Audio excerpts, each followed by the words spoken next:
All right, let's talk about skill 2.1, which is definition of a function.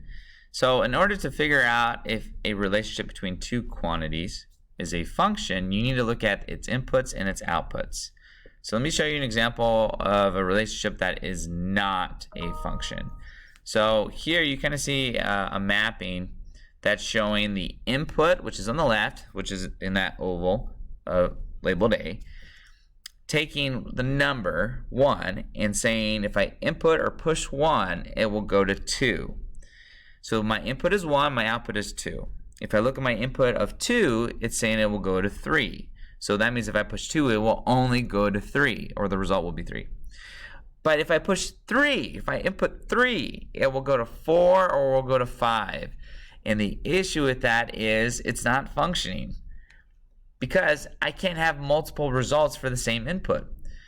We want to be able to type something in and get the result. So think about your keyboard. When you push the letter K on your keyboard, you only get K.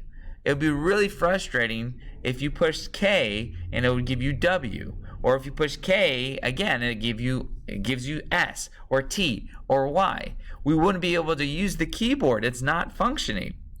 And so the idea is for every input, there's only one result. So if I look at some of these examples, let's see if we can make sense of what a function is through these. So if you look at A right here, remember the input values are on the x-axis. So again, think inputs, and then the outputs are on the y-axis, or the y values. Okay? So if I look at that graph, I can look at any input value. Let's say -3. If I plug -3, it'll take me here to 1. So there's only one output that I can get for -3. And what I'm going to do is you can kind of see this easily if you draw a vertical line up through, because what this is showing is if I input any of these x values, this graph only has one result, which means this is a function. If some weird reason my graph looked like this, now it would not be a function, because if I look, I can get multiple results. You see how it's crossing here and here? That's telling me that there's two outputs for one input. So this would not be a function if that was what was given. Luckily for us, it wasn't. This is, so this one is a yes. It is a function. If we look at B, if I give you someone's name, could you find their phone number? Like any person's name in the world? And the answer is no. If I type in your name, I can get multiple people with your same name. That's how many people are in this world. But if we just did your phone, if I looked at your phone and it was just like, okay, if I typed in your name or your mom, I'm only going to get your mom's phone number, right? So depending on how you view it, I can see either way. But initially, if we look at it in terms of the world perspective, like if I just typed in someone's name, am I going to get their phone number? The answer is no, because there's going to be multiple phone numbers. Okay, there'll be multiple. If you viewed it like in your own phone, if it is your phone, so say your phone, there you go, your phone, then yes, it would be a function, because if you type someone's name in, there's only one phone number that typically is there. Okay, so depending on how you perceive that, I can see an argument for both. So let's go to one that's a little bit more clear cut. If we look at C, the input is the amount of daylight. The result is the day in the calendar year. So if I said that there are 12 hours of daylight, the question is there only one day in the year that has 12 hours of daylight? And the answer is no. There are multiple days that would have that. So therefore, this is not a function. I can't say, okay, at 5 hours, that had to be on March 5th of 2020. I can't do that, because there's probably multiple days that have that daylight or that input value. So this one would be not a function. So this one is a no. Let's look at D. Again, the input is the stadium, the football stadium. The output is the outcome of the game. So for example, if I said the game is at Tustin High, these are one result that can happen because they're playing at Tustin High. The answer is no, because you can have a win or you can have a loss.